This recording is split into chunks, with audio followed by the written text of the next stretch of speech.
আজকে আপনাদের সামনে শনিদেব নিয়ে আর একটু আলোচনা করার খুব ইচ্ছে হলো। আমরা তেমনি আধ্যাত্মিক বিভিন্ন রকম বিচার বিশ্লেষণ বা ব্যাখ্যা বা মানুষের জীবনাদর্শ, সমাজ ব্যবস্থা, অর্থনীতি, দেশ দশ ইত্যাদি নিয়ে আলোচনা করি। আজকে শনিদেবকে নিয়ে একটু আলোচনা করব, যে তার কারণ আমরা জানতে পারছি যে বেশ কিছু ট্রানজিট এবং তার ফলে শনি কেন্দ্রিক বেশ কিছু গ্রহের বা রাশির তাদের কিছু সুবিধা বা অসুবিধার সম্ভাবনা এখন বর্তমানে এই সময় তৈরি হচ্ছে। এখন আমরা শনিকে হচ্ছে কৃচ্ছতম গ্রহ বলে আমরা মানি, কারণ শনিদেব কি করেন? শনিদেব হচ্ছে স্বচ্ছতার পথে মানুষকে নিয়ে যান, মানুষকে কর্মোদ্যমী করে তোলেন, কর্মঠ করে তোলেন। হ্যাঁ, শ্রমবিমুখ মানুষদের জন্য শনি কৃপা দেন না, অপেক্ষা, ধৈর্য ইত্যাদির সঙ্গে শনি দেবতা জড়িত। এখন কালকে আমি শ্রীদেবকে বলেছিলাম যে তাহলে শনিদেবের তো প্রভাব, কুপ্রভাব, কুপিত হওয়া ইত্যাদি নানান শব্দ আমরা জানি। শনিদেব কি তাহলে বেসিক্যালি আমাদের শাস্তি দেয় নাকি শিক্ষা দেয়? প্রশ্ন এটাও যে সেই শাস্তিকে এতটাই ভয়াবহ হয় যে মানুষ জীবনে পুরো শেষ হয়ে যায়। তার কারণ এই কথাটা প্রচলিত আছে যে শনির দশায় তার জীবন শেষ, শনির প্রভাবে তার জীবন শেষ, তার সংসার শেষ, তার ব্যবসা শেষ। লোকে কথায় বলে, আমি গ্রামের দিকে শুনেছি, যে ওর ধ্বংস হবে না কেন, কারণ শনির নজর পড়েছে। অনেকে আমাকে এটাও বলেছে যে শনি দেবতার মন্দির বা বড় ঠাকুরের যে মন্দির বা গ্রহ দেবতার যে মন্দির, সেখানে নাকি শনির সঙ্গে ডিরেক্ট আই কন্ট্যাক্ট করে তাকে প্রণাম করতে নেই, পায়ের দিকে তাকিয়ে বা অন্য দিকে তাকিয়ে প্রণাম করতে। এই যে নানান মত, নানান ভাবনা, নানান চিন্তা যে প্রচলিত রয়েছে বিভিন্ন জায়গায়, তার সত্যাসত্য কি, এটা নিয়েই আজকের বিস্তৃত ব্যাখ্যামূলক আলোচনা। আমরা চাইব আজকে একজন ফোন করবেন, যার প্রকৃত প্রয়োজন তিনি ফোন করবেন, শুধু জানবার জন্য নয়। আপনার খারাপ কন্ডিশন, আপনি সেখান থেকে বেরোতে চাইছেন, প্রকৃতার্থে আপনার রিকভারি প্রয়োজন, রিকনস্ট্রাকশন প্রয়োজন, রিফর্ম প্রয়োজন, তবেই ফোন করবেন, না হলে করবেন। কারণ ফোনটা আমি অনেক রিকোয়েস্ট করে শ্রীদেব বলছেন তাহলে নাও একটা ফোন। আজকে আমরা মূলত বুকিং পছন্দ করি যারা চেম্বারে যাবেন, বাট আজকে লাইভে একজন ফোন করতে হবে। শ্রীদেবকে স্বাগত জানাবো আজকের অনুষ্ঠান। একদম, সবাইকে নমস্কার। স্পেশালি বলি যে শনি দেবতাকে নিয়ে সত্যি অনেক জায়গায় অনেক রকম কথা লেখা থাকে এবং প্রচলিত থাকে। হ্যাঁ, যদি কোনো ছেলে হঠাৎ বিগড়ে যায়, খারাপ হতে থাকে বা একটুখানি নিজের পথটা চেঞ্জ করে, ঠিক, তাহলে লোকে ফ্যামিলি থেকে অ্যাটলিস্ট বলে তোর লাইফে বন্ধুরা শনি, ঠিক বলে, হ্যাঁ, যে তোকে বিপথে নিয়ে যাচ্ছে। তো মেন ব্যাপার হচ্ছে শনি কখনো বিপথে নেয় না, নাম্বার ওয়ান। নাম্বার টু হচ্ছে যারা স্বাস্থ্য সম্পর্কে একটু ওয়াকিবহাল তারা দেখবেন যে অনেকে বলে না যে শনির প্রবেশ হয়েছে মানে আপনার ঘরে কারণ কোনো না কোনো সিনিয়র ব্যক্তির মৃত্যু হবে, আপনার ঘরে মৃত্যুর প্রবেশ হবে, এই হবে। মেন ব্যাপার শনি মৃত্যুর জন্য দায়ী না, শনি কখনো কারোর প্রাণী নেয় না। তো আমাদের মধ্যে একটা ভয়ঙ্কর ধরনের প্রথা রয়েছে, মানে চিরাচরিত মনোভাব রয়েছে, মিথ রয়েছে যে কোনো না কোনো কারণে আমাদের লাইফে মৃত্যু হলে পরে শনি তো আশপাশে ছিলই। এরকমটা কখনোই নয়। অনেকে বলে সাড়ে সাথীতে আপনার ঘরে মৃত্যু ঢুকবে। ব্যাপারটা হচ্ছে ছেলের লাইফে সাড়ে সাথী এসছে, ছেলের বয়স 50 বছর, বাবার বয়স 80 বছর বা 85 বছর, তো সেখানে মৃত্যু আসাটাই খুব স্বাভাবিক। সাড়ে সাথী না থাকলেও মৃত্যু আসতো যদি একটু লজিক্যালি ভাবেন। ডিউরেশনটা অনেক প্রায় 7.5 বছরের। হ্যাঁ, সেক্ষেত্রে ছেলে যদি সাড়ে সাথী নাও থাকতো তাহলেও হয়তো মৃত্যু আসতে পারতো, কারণ লেখা আছে ওই সময়। এটা গেল দ্বিতীয় জায়গা। আর ফার্স্ট যেটাকে নিয়ে আমার মনে হয় যে ভাবনা চিন্তা করা উচিত, একজন মানুষ বা একজন প্রকৃত মানুষ হতে গেলে পরে সোনাকে যেরকম বারবার পোড়ানো হয়, তারপরে বাড়ি দিতে দিতে দিতে আলটিমেটলি একটা অলঙ্কারে পরিণত করা হয়। আমাদের লাইফে ভগবানও আমাদের অলঙ্কার হিসেবেই পৃথিবীতে পাঠিয়েছেন, কিন্তু সেই সেন্স বা সেই জ্ঞান যেটা আমাদের মধ্যে থাকা উচিত, পারিপার্শ্বিককে যে মনোভাব রাখা উচিত বা গুরুজনদের প্রতি যে সৎ ব্যবহার বা টাকাকে যেরকম গুরুত্ব দেওয়া উচিত, যেগুলো আমাদের মধ্যে থাকে না একদম। যখন আমরা লাইফে পেতে আরম্ভ করি জিনিসগুলো, তখন আমাদের মধ্যে এইগুলো দৃষ্টিভঙ্গি একদম থাকে না যে টাকাকে গুরুত্ব দেবো, কার দরকার, কী দরকার, কখন দরকার, কোনো বন্ধুর দরকার দিয়ে দিলাম। পরে আমরা চিন্তা করি যে টাকাটা তো দিলাম, বন্ধুরা তো আর দিচ্ছে না। এবার ব্যাপারটা হচ্ছে যে এই যে না দেওয়ার পালাটা তখন সাড়ে সাথী চলছে, তখন শনিদেবের দোষ, এই সাড়ে সাথীর সময় আমি আর টাকাটা পাবো না। আলটিমেট তা নয়, আলটিমেট হচ্ছে সাড়ে সাথী আপনাকে শেখাচ্ছে বন্ধু বলে অ্যাকচুয়ালি কোনো ওয়ার্ড সত্যি পৃথিবীতে আছে কিনা আমি জানি না। যদি থাকে তাহলে আমার মনে হয় যে যাকে ফোন করবেন রাত্রিবেলায় রাত 2টোর সময় আপনার ফ্যামিলিতে একটা ফোন করবেন যে তুই রাখ ফোন, আমি আসছি, রাত 2টোর সময় দরকার আছে, সে যদি চলে আসে তাহলে সে বন্ধু না, সে ফ্যামিলি মেম্বার অ্যাকচুয়ালি আপনার মানে নিজের একদমই অন্তরঙ্গ। আর বন্ধু অর্থে যে জিনিসগুলো আজকালকার দেখা যায় সেগুলোর থেকে আমার মনে হয় ওই ওয়ার্ডটা দূরে থাকাটা উচিত। হ্যাঁ, এটা গেল দ্বিতীয় জায়গা। তৃতীয় হচ্ছে যে ওই টাকা না পাওয়ার যে দুঃখটা, যেটা আপনি লোকে বলেন না পুত্র শোক, তার থেকেও বড় অর্থ শোক, যেটা আপনি সারা জীবন কোনোদিন ভুলতে পারবেন না। ওর দরকার, আমি এত টাকা ওকে হেল্প করেছিলাম কিন্তু আজ আমি রিটার্ন পেলাম না। অনেক আছে, প্রচুর আছে। এটা কি হয়, টাকাকে আমরা গুরুত্ব দিই না, যখন গুরুত্ব দিতে জানি না তখন। কিন্তু যখন আমরা গুরুত্ব দিতে শিখি, কিসের দরকার, কবে দরকার, কেন দরকার, কবে দিবি, আমার ইন্টারেস্ট দরকার নেই, নিচ্ছিস হাসি মুখে ফেরত দিস, যেন চাইতে না হয়, এই ওয়ার্ডগুলো তখন আমাদের মধ্যে চলে আসে, যেগুলো প্রথমবার চাওয়ার সাথে সাথে আমরা লোককে দিয়ে দিই, পরের বার কিন্তু আমরা এই ওয়ার্ডগুলোকে ছাড়া দিই না। কিন্তু দেওয়ার পরেও অনেক সময় দেখা যায় যে রিটার্ন পাচ্ছি না, কারণ হচ্ছে সেখানেও কোথাও না কোথাও বিশ্বাস প্রথম সাড়ে সাথীতে শিখিয়েছিল যে টাকা কতটা গুরুত্বপূর্ণ। দ্বিতীয়, তার মানে শনি কি তাহলে তুমি বলতে চাইছো টাকার ভ্যালু বুঝতে সাহায্য করে? শুধু টাকা না, মানুষের ভ্যালু বুঝিয়ে লাইফে। যে লোকটা একসাথে এক পাতে বসে খাচ্ছে, সাড়ে সাতির সময় সেই লোকটা সবার আগে তোমার পিছনে গিয়ে ছুরি মারবে। আচ্ছা, শনির যারা জাতক হয় তাদের কি বন্ধু সঙ্গ কম থাকে? তারা একটু ইন্ট্রোভার্ট হয়, হ্যাঁ একটু হয়, তাদের দূরদর্শিতা অনেক থাকে। তারা কি খুব বুঝে চলে জীবন? একদম। তুমি দেখো না, লগ্নে যাদের শনি থাকে, তুমি তার সাথে কথাই পারবে নাকি, তার সাথে বুদ্ধিতে পারবে না, তুমি 10টা কথা বলবে তাকে, সে হয়তো একটা রিপ্লাই দেবে, তুমি চুপ হয়ে যাবে। আচ্ছা, তো ডিফারেন্স হচ্ছে তার, আমরা বলি না কূটনীতিবিদ বলে একটা আমাদের মানে পোস্টও সেন্ট্রাল গভর্নমেন্টের রয়েছে, তো সেই জায়গাতে আমরা যেটাকে তো অনেক সময় মজা করে বলি চাণক্যা, মানে চাণক্যার মতো, কিন্তু চাণক্যা নয়, কিন্তু তার মধ্যে যে ব্রেন রয়েছে, তার মধ্যে যে বুদ্ধি রয়েছে, সুচারু বুদ্ধি, সেটা কিন্তু একমাত্র প্রয়োগ করার জায়গা শনিদেবের থেকেই আসতে পারে। তার মানে শনিদেব, তার মানে তুমি যেটা বলছো অনেক কিছু দেয়, বরঞ্চ মানুষকে অনেকটা পিটিয়ে, মানে লোহাকে লাল করে পিটিয়ে তাকে আরো পাকা লোহায় পরিণত করবার কাজটা হচ্ছে শনি করে, মানে শনি দেবতা করে। একদম। কি কি থাকলে, মানে আমি একটু জন্মছক নিয়ে বলি, শনি একটা জন্মছকে কোথায় থাকলে, বা শনির তো আবার বেশ কিছু জাতক আছে, রাশি আছে, আর যাদের শনির রাশি নয় তাদের ছকে কোথায় শনি থাকলে বেটার হয়, বা মানে শনির পজিটিভ মুভটা কি? খারাপটা বলে দিই আগে। 7th হাউসে শনি থাকা মানে হচ্ছে খুব খারাপ, যে কারণ যে কোনো, মানে যে কোনো জন্মছকে। হ্যাঁ, আচ্ছা। অ্যাকচুয়ালি আমি যে বলছি আমার কথাটার গুরুত্ব কোথায়, আমি তো চাই আমি প্রতিটি জায়গায় পিন পয়েন্ট, মানে এগুলো আপনারা দেখুন, আপনারা জানুন। আমি দেবাচার্য বললাম, আমি অন্ধভাবে বিশ্বাস করে নিলাম, মানে আপনি আপনার নিজের জীবনের সঙ্গে সেটাকে ট্যালি করে দেখতে পারেন। হ্যাঁ, হাতে অ্যান্ড্রয়েড মোবাইল আছে, iOS আছে, আপনি মোবাইলে গিয়ে জাস্ট প্লে স্টোর থেকে খনার বচন লোড করুন, সেখানে গিয়ে দেখুন শনি দেবতা সম্বন্ধে 26 নম্বর শ্লোকে কী বলা আছে। সপ্তমে থাকলে শনি তার জীবনকে পঙ্গু করি, তার মানে হচ্ছে সপ্তম ঘরে যদি কোনো কারণে আপনার লগ্নের সপ্তম ঘর যেটা হচ্ছে, সেই ঘরে যদি আপনার শনি বসে থাকে, তাহলে কি হবে? পঙ্গু করি মানে কি হাত পা থাকবে না, ডিসেবিলিটি না, তা নয়। এর মানে হচ্ছে আপনার লাইফে বহু, মানে কি বলবো, প্রতিভা থাকবে, কিন্তু ভালো প্ল্যাটফর্ম আপনি কখনো খুঁজে পাবেন না, ভালো মঞ্চ খুঁজে পাবেন না নিজেকে প্রদর্শন করার জন্য। এটা হচ্ছে 7th হাউসের কারকতা। দ্বিতীয় জায়গাটা বলি, বাকি যদি আমি বলি যে শনি কোথায় ভালো, দেখুন শনি তুঙ্গি আমরা জানি কোথায়, তো সেই জায়গা থেকে, সেই অনুযায়ী থেকে থেকে যদি থাকে, সেই জাতক জাতিকার স্পেশালি ছোটোবেলা থেকে দেখবেন পদার্থবিদ্যা আর অঙ্কের প্রতি রেজাল্ট সবসময় ভালো মার্কস আসতে। দ্বিতীয় জায়গা হচ্ছে খারাপ নিয়ে বলি, শনি যদি কোনো কারণে বকরি হয়, আপনাকে জ্যোতিষী বলে কিছু হবে না, এই বকরি ভালো রেজাল্ট দেবে, দিতে পারে না। 100% ভালো রেজাল্ট কখনো দিতে পারে না। আপনি যেটুকুনি পাবেন সেটা হচ্ছে 20% থেকে ম্যাক্সিমাম 25%, বাকিটা কিন্তু উজ্জ্ব থাকবে। কতদিন থাকবে বকরি? এটা বকরি তো যদি জন্মছকে থাকে একদম, যতদিন তুমি বাঁচবে। গোচরে বা এতে না না না না না, গোচর তো কেটেই যায়, একটা সময়ের পর তো সে কেটেই যায়।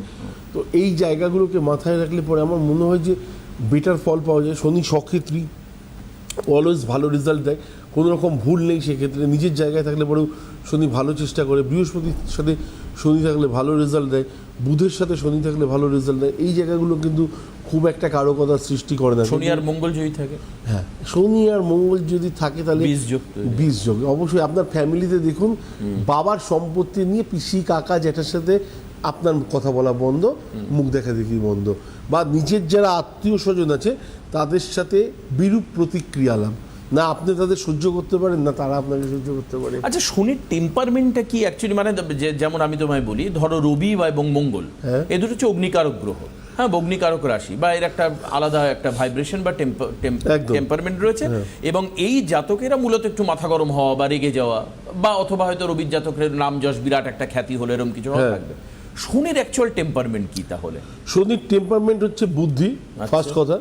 সেকেন্ড হচ্ছে, আমি এই যে রবি আর শনির মধ্যে ডিফারেন্সটা বুঝিয়ে দিচ্ছি। শনির হচ্ছে ফার্স্ট হচ্ছে বুদ্ধি, দ্বিতীয় কথা হচ্ছে ধরে রাখার ক্ষমতা, মানে প্রজ্ঞা, বুদ্ধি, প্রজ্ঞা। আচ্ছা, 3 নম্বর হচ্ছে যার শনি ভালো তাকে আপনি হাজার চেষ্টা করেও মিথ্যা কথা বলাতে পারবেন না। যার শনি ভালো তাকে আপনি হঠাৎ করে ডাইভার্ট করাতে পারবেন না। যার শনি ভালো তাকে আপনি কোনো নেশার সাথে যুক্ত করতে পারবেন না। আচ্ছা, আর এরা কি রাজনীতিতে ভালো ক্লিক করতে পারে, পলিটিক্যাল ফিল্ডে? কূটনীতিবিদ বুদ্ধি যদি যার মধ্যে নেই, সে রাজনীতিতে না যাওয়ার তো কোনো জায়গায় নেই। কিন্তু কোন দলের রাজনীতিবিদ সেটা দেখতে হবে। এটা এটা এটা এটা একদম। দ্বিতীয় জায়গা হচ্ছে দেবাশিস দার একটা ভালো প্রশ্ন, যে রবি নাম দেয়, যশ দেয়, সমস্ত কিছু দেয়।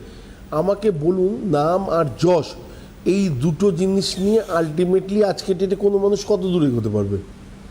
যদি সিম্পল ওয়েতে ভাবি, তার শনি খারাপ, তার বৃহস্পতি ডিস্টার্ব আছে, কিন্তু রবি ভালো, পাড়ায় ছেলেটি খুব উপকারী, রাত্রিবেলায় দরকার হলে পরে আসে, কিন্তু পকেটে ভাড়ে মা ভবানী, পকেটে তার 10 টাকা নেই। তো এই যে নাম যশ রয়েছে, পাড়াতে রয়েছে, বন্ধু মহলে রয়েছে, আদার্স সব জায়গাতে রয়েছে, লোকের খুব কাজ করে দেয়, পরোপকারী লোক, একনিষ্ঠ, কোনোদিন মিথ্যা কথা বলেনি, কিছু করেনি, খুব ভালো মানুষ, কিন্তু তার দিন চলে না, তাহলে আলটিমেটলি চলবে? ভালো থাকতে গেলে আমার মনে হয় যেটা, শনিকে অবশ্যই আপনার লাইফে বেটার একটু ফল দেওয়া দরকার। দ্বিতীয় ফল যদি একটু ভালো দরকার হয় সেটা হচ্ছে বৃহস্পতি। থার্ড ফল যেটা আজকের ডেটে খুব দরকার সেটা হচ্ছে শুক্র। শুক্র লাইফে লাক্সারি দেবে, আপনার মন মতো জিনিসপত্রগুলো আপনি আপনার টাইম মতো পাবেন, এটা হচ্ছে শুক্রের কাজ। বৃহস্পতি আপনাকে শিক্ষা দেবে, বৃহস্পতি আপনাকে দীক্ষা দেবে, বৃহস্পতি আপনাকে নিজের ধর্মের প্রতি আকৃষ্ট করবেন, বৃহস্পতি গুরুজনদের প্রতি রেসপেক্ট শেখাবে। ঠিক তেমনি শনি আপনাকে সততার সাথে নিয়ে যাওয়ার চেষ্টা করাবে, শনি আপনাকে সেই বুদ্ধিটা দেবে যেটার মধ্যে আপনি হয়তো প্রচণ্ড পাকে পড়ে গিয়েও সেই পাক গায়ে না লাগানো। তো এই যে জায়গাগুলো আছে, এই জায়গাগুলো আমরা দেখি, স্পেশালি যদি সিনেমা জগতের দিকে তাকায়, দেখি এক একটা মুখ এত সুন্দরভাবে কাজ করে চলেছে, হঠাৎ করে দীর্ঘদিন সেই মানুষটার আর টিভিতে দেখতে না পাওয়া। বহু মুখ তুমি এরকম খেয়াল করে দেখেছো, একটা দুটো না। কারণ কি? কোথাও তাদের পিক টাইম একটা থাকে, সেই পিক টাইমটাতে তারা সর্বা মনে করে। আচ্ছা, রিসেন্টলি একজনের নাম না করলেই নয়, রণবীর সিং, দেখেছো খবরের মাঝখানে সবসময় আসছে, কোথাও না কোথাও একটা ফিল্মকে অস্বীকার করার জন্য, করবো না বলার জন্য তার এই মুহূর্তে কোন স্টেজে সে দাঁড়িয়ে আছে। এবং আমার মনে হয় যে এটা শুরু হওয়ার ছিল। এবং এমনি হ্যাঁ, উনি যথেষ্ট ভালো অভিনেতা, বিশাল মাপের, এই ব্যাপারে কোনো সন্দেহ নেই, বিশাল মাপের অভিনেতা। এবং কোথাও এই জায়গাটা একটা কারো কথা আমি বলছিলাম না, যে দেখ এই কারো কথাটা কোথাও না কোথাও দেখুন, এই যে ট্রানজিটগুলো আমাদের সামনে আছে তার জন্য কিন্তু প্রাপ্তি লাভ। এটা বেশি দিন তাকে ভোগাবে না, বেশি দিন তাকে দলাবেও না, মুচড়াবেও না, কিন্তু কোথাও না কোথাও উনি যাদের খুব কাছের মানুষ মনে করতেন সেই মুখোশগুলো খুলে দেওয়া। বুঝতে পারছি ব্যাপারটা, এই জায়গাটা তৈরি করে দেয়। আচ্ছা, তাই এই হচ্ছে গেল মোটামুটি গ্রহের টেম্পারমেন্ট। আপনাদের দেখুন, কিছু মানুষ রয়েছেন চাকরি না পেয়ে ফোন করবেন, কিছু মানুষ রয়েছেন নিজের জীবনে কিছু পাননি বলে হয়তো ফোন করবেন। একটু ক্লাস আপনারা, মানে আমি চাইছি, যেখানে ধরুন একটা রিফর্ম চাইছেন আপনি জীবনে, শুধুমাত্র চাকরি পাওয়া বা রোজগার পাওয়া নয়, বা বিয়ে হওয়া নয়, বা ছেলের পড়াশুনো ভালো করছে নয়, যিনি একটা ওভারঅল রিফর্ম চাইছেন, এমনকি ইভেন সেটা হতে পারে আপনার পারিবারিক ক্ষেত্রেও হতে পারে।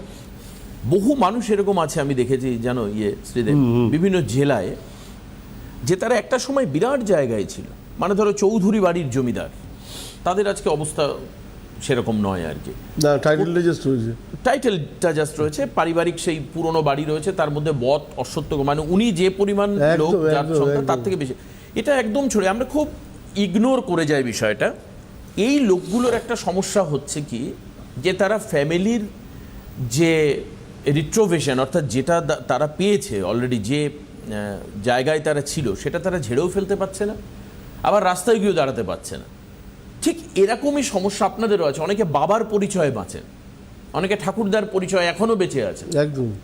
তার প্যান্টের দড়ির গিট খুলে যাচ্ছে হয়তো, কিন্তু তার ঠাকুরদা ছিলেন হচ্ছে নবাব, মানে নবাব বাপ্পাদিত্য চৌধুরী ধরে নিন। হ্যাঁ, এখন ব্যাপার হচ্ছে সেই নবাব বাপ্পাদিত্য চৌধুরীর নাতির অবস্থা খুব খারাপ। এই যে ডিফরমেশন, মানে এই যে একটা, আমি কি বলবো, এটাকে একটা ডিফরমেশনই বলি। এই ডিফরমেশনের কারণ কি? এবং যারা এখান থেকে বেরোতে চাইছেন তাদের বিরাট সম্পত্তি রয়েছে, জমির পর জমি রয়েছে হয়তো, কিন্তু আজ ধরে রাখার লোক নেই এবং সেই অন্দাজে ফেসও নেই, মুখও নেই, তাদের কাজও নেই সেরকম। দেখা যাচ্ছে রাজা ছিলেন চৌধুরী, মানে চৌধুরী প্রতাপ বাপ্পাদিত্য চৌধুরী, তার ছেলের নাম হচ্ছে ফন্টে চৌধুরী। ফন্টে চৌধুরীর কিছুই এমনি কাজ নেই, সে এমনি এলাকায় ঘুরে ঘুরে বেড়ায়, তার কাজই নেই কিছু, দাদু সম্পত্তি বিক্রি করছে টুকটাক করে। এরা কি চাইলে সমাজে খানিকটা ফিরে আসতে পারে, বা রিফর্ম যদি বলো তুমি? না, মেন ব্যাপার হচ্ছে এদের মানসিকতা বা দৃঢ়তা, যেটা আমরা বলি না যে শনি স্ট্রং খুব, যে আমি আমার জায়গা থেকে নড়বো না। দেখবে বহু মানুষ আছে নিজের জায়গা থেকে কখনোই সরতে চান না।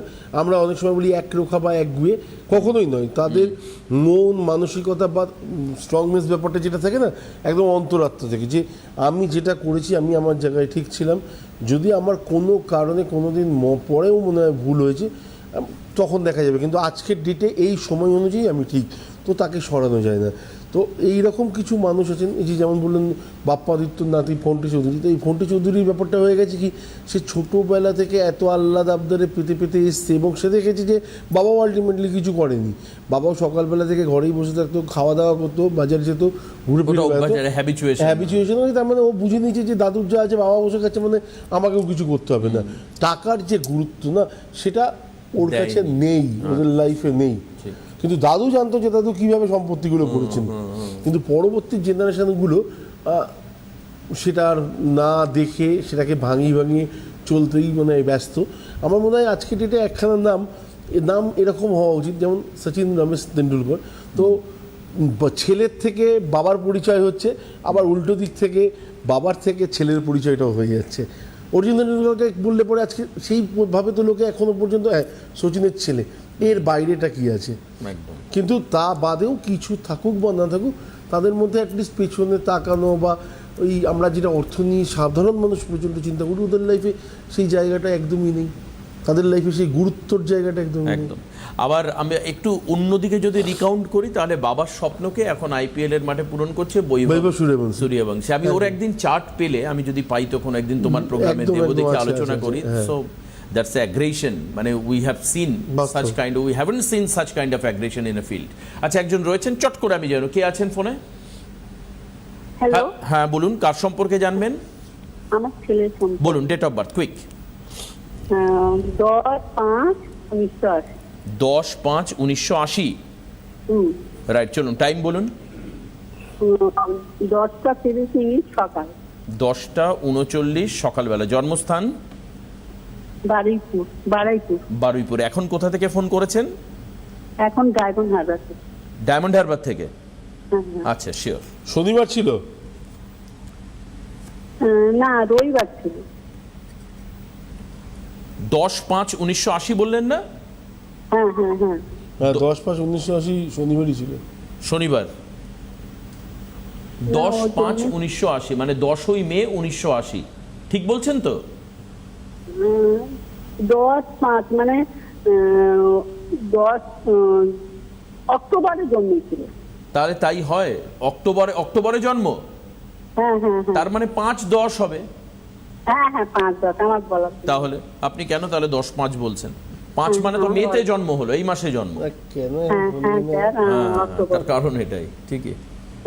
5/10/1980। হ্যাঁ,